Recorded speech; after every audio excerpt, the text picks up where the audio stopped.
Selamat pagi siswa-siswi kelas 7 dimanapun kalian berada. Pada saat ini kita masih dalam kondisi belajar dari rumah. Maka Ibu berpesan kepada kalian tetap menjaga kesehatan, tetap waspada dan ikuti protokol kesehatan seperti menggunakan masker, sering mencuci tangan, menghindari kerumunan dan jaga jarak aman. Nah, pada kesempatan hari ini, saya Ibu Rini, kita akan melanjutkan materi kita tentang bab 2 tentang klasifikasi pada makhluk hidup. Nah, khususnya kita hari ini akan belajar bersama-sama ciri-ciri benda di lingkungan sekitar dan ciri-ciri pada makhluk hidup. Kita akan membahas tentang ciri-ciri benda di lingkungan sekitar. Pernahkah kalian memperhatikan lingkungan sekitar kalian? Nah, ketika kita memperhatikan lingkungan sekitar kita, ada banyak sekali benda yang akan kita temui. Seperti contoh, seperti Ibu tampilkan di samping, di situ ada mobil, ada motor, ada sepeda, ada pensil, ada papan tulis, dan udara. Nah, itu adalah sebagian contoh kecil yang Ibu sebutkan. Ibu yakin kalian di rumah bisa menyebutkan lebih banyak dari Ibu. Nah, benda di sekitar kita ini dibedakan menjadi dua, yaitu benda hidup dan benda tak hidup, atau makhluk hidup dan benda tidak hidup. Nah, makhluk hidup itu seperti kita manusia, kemudian hewan dan tumbuhan. Sedangkan benda tak hidup atau benda mati seperti tadi ada mobil yang Ibu sebutkan, kemudian ada papan tulis, ada meja. Nah, Ibu yakin kalian sudah bisa membedakan mana makhluk hidup dan mana benda mati. Bisa mencontohkan antara kucing dengan batu, yaitu kucing adalah makhluk hidup dan batu adalah benda mati. Kita akan melihat perbedaan kepada kedua benda ini. Nah, yang pertama, kucing. Apakah kucing bernapas? Ya, kucing bernapas. Kemudian, ciri yang kedua, memerlukan makanan dan air. Apakah kucing memerlukan makanan? Jelas, jika kucing tidak makan, dia akan mati. Kemudian yang ketiga, bergerak. Apakah kucing seperti kalian lihat biasanya tiap hari itu hanya diam saja? Tidak kan, karena kucing bergerak. Dan yang keempat, berkembang biak atau bereproduksi. Nah, seperti yang kalian lihat, kucing di rumah kalian lama-kelamaan kalau dia betina akan mempunyai anak. Itu menandakan bahwa kucing cirinya adalah berkembang biak atau bereproduksi. Sekarang ciri yang kelima, tumbuh dan berkembang. Apakah kucing ini bertambah besar? Ya jelas, seperti yang kalian lihat, kalau misalnya ada anak kucing, nanti lama-kelamaan akan menjadi besar. Nah, itu menandakan bahwa kucing mempunyai ciri tumbuh dan berkembang. Nah, sekarang bagaimana dengan batu? Apakah batu bernapas? Tidak. Kemudian apakah batu memerlukan makanan? Juga tidak. Kemudian yang ketiga, apakah batu bisa bergerak? Juga tidak. Kemudian yang keempat, apakah batu berkembang biak? Artinya batu itu lalu punya anak atau bertambah banyak? Tidak juga. Kemudian yang kelima, apakah batu tadi tumbuh dan berkembang? Tidak, karena tidak ada kalian melihat batu tiba-tiba membesar. Nah, itu tadi perbedaan yang ada pada makhluk tak hidup dan makhluk hidup, khususnya pada kucing dan batu. Kita membahas benda di lingkungan sekitar kita. Nah, kita akan membahas tentang ciri-ciri pada makhluk hidup.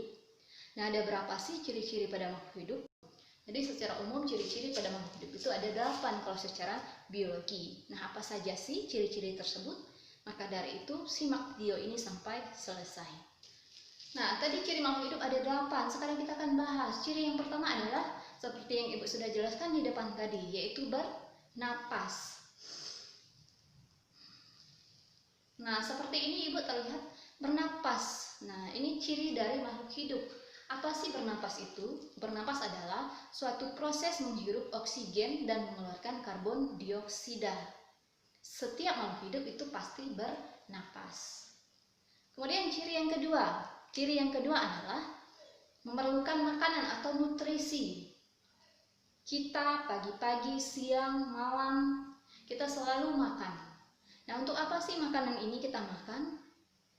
Nah, kalau tidak ada manfaat tentu ini tidak akan kita lakukan. Untuk apa kita capek-capek masak, kemudian membuang uang, membeli beras, sayuran. Nah, tentu ini mempunyai manfaat. Nah, manfaatnya adalah sebagai sumber energi pada tubuh kita manusia dan juga pada makhluk hidup yang lain. Sekarang ciri yang ketiga. Ciri yang ketiga adalah bergerak. Seperti ibu sekarang. Nah, ini bergerak. Bergerak itu adalah perpindahan posisi dari suatu titik acuan tertentu. Misalnya ibu di sini, kemudian ibu maju seperti ini. Nah, artinya ada perpindahan posisi dari semula ibu di sini, kemudian ibu ke depan. Nah, itu dikatakan bergerak. Nah, bagaimana dengan makhluk hidup yang lain? Nah, makhluk hidup yang lain juga melakukan gerak, seperti pada hewan, kemudian pada tumbuhan. Namun pada tumbuhan gerakannya tidak bisa kita amati langsung. Nah, untuk penjelasan mengenai gerak pada tumbuhan akan dibahas pada saat kalian kelas 8 nanti. Nah, namun seperti yang Ibu jelaskan tadi, setiap makhluk hidup mempunyai ciri bergerak. Nah, sekarang ciri yang keempat. Ciri yang keempat itu adalah tumbuh dan berkembang. Tumbuh itu bertambahnya besar atau tinggi suatu makhluk hidup. Seperti contoh, kalian dulunya kecil, sekarang mulai membesar. Itu artinya kalian mengalami pertumbuhan. Bagaimana dengan perkembangan, Bu? Nah, perkembangan itu adalah proses menuju ke arah kedewasaan. Seperti organ-organ dalam tubuhnya sudah mulai berfungsi. Seperti misalnya saat kalian kecil kalian belum bisa berjalan dengan sempurna. Kemudian lama-kelamaan kalian bisa berjalan dengan sempurna. Itu artinya kalian sedang mengalami perkembangan. Nah, pertumbuhan itu bersifat irreversibel. Jika kalian menemui kata irreversibel itu artinya tidak dapat kembali ke bentuk asal atau semula. Bu contohkan, kalian misalnya sekarang sudah SMP kelas 7. Misalnya pengennya lagi kembali ke masa anak-anak. Nah, kalian tidak akan bisa mengulang masa-masa itu karena kalian sudah mengalami pertumbuhan yang artinya tadi bersifat irreversibel, tidak akan bisa kembali ke bentuk semula.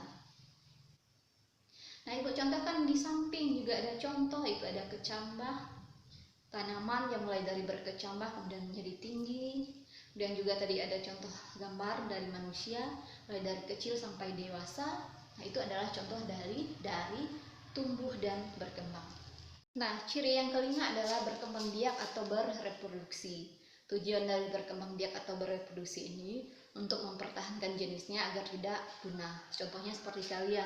Kalian itu anak bapak dan ibu kalian. Kemudian bapak dan ibu kalian adalah anak dari kakek dan nenek kalian. Nah, itu menandakan bahwa makhluk hidup mengalami reproduksi atau berkembang biak. Begitu juga dengan makhluk hidup yang lain seperti tumbuhan, kemudian hewan.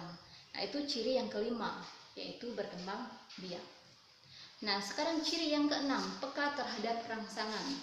Suatu ketika mati lampu, kemudian hidup lagi, kalian akan mengedipkan mata atau menutup mata ketika lampu hidup kembali. Nah, itu artinya kalian peka terhadap rangsangan yang berupa cahaya dari lampu tadi. Nah, bagaimana dengan misalnya tumbuhan, kemudian hewan? Hewan dengan tumbuhan juga mempunyai peka terhadap rangsangan. Contohnya misalnya pada daun putri malu. Daun putri malu ini akan mengatup ketika disentuh. Ciri makhluk hidup yang ketujuh adalah menyesuaikan diri terhadap lingkungan atau bahasa lainnya adaptasi. Nah, contohnya seperti misalnya manusia ketika musim dingin, musim penghujan, biasanya menggunakan jaket atau baju yang tebal, tapi ketika panas tidak menggunakan jaket. Nah, begitu juga dengan tumbuhan dengan hewan. Jadi, tumbuhan dan hewan juga bisa menyesuaikan diri atau beradaptasi. Nah, adapun ciri yang terakhir atau ciri yang ke-8 adalah sistem ekresi atau sistem pengeluaran. Nah, apa sih sistem ekresi itu? Nah, jadi sistem ekresi itu adalah sistem pengeluaran di dalam tubuh kita. Jadi, sisa-sisa metabolisme dikeluarkan dalam bentuk urin, kemudian keringat, kemudian feses. Nah, kita lihat gambar di samping itu ada seorang laki-laki. Ceritanya seorang laki-laki ini setelah olahraga dia mengeluarkan keringat. Nah, ini bukti dari bahwa ciri-ciri pada makhluk hidup yaitu mengeluarkan zat sisa yang berupa keringat, atau tadi pengeluaran zat sisa ini istilahnya adalah sistem ekresi. Nah, baik demikian penjelasan mengenai ciri-ciri pada benda di lingkungan sekitar dan ciri-ciri pada makhluk hidup. Nah, jika misalnya sudah menonton video ini masih kurang jelas, silahkan siswa-siswi kelas 7 untuk membuka kembali bukunya, dipahami, kemudian dipelajari dalam kondisi saat ini karena kita masih belajar dari rumah. Ibu berpesan sekali lagi, tetap giat belajar dan tetap semangat. Baik, demikian penjelasan dari Ibu. Sekian dan terima kasih.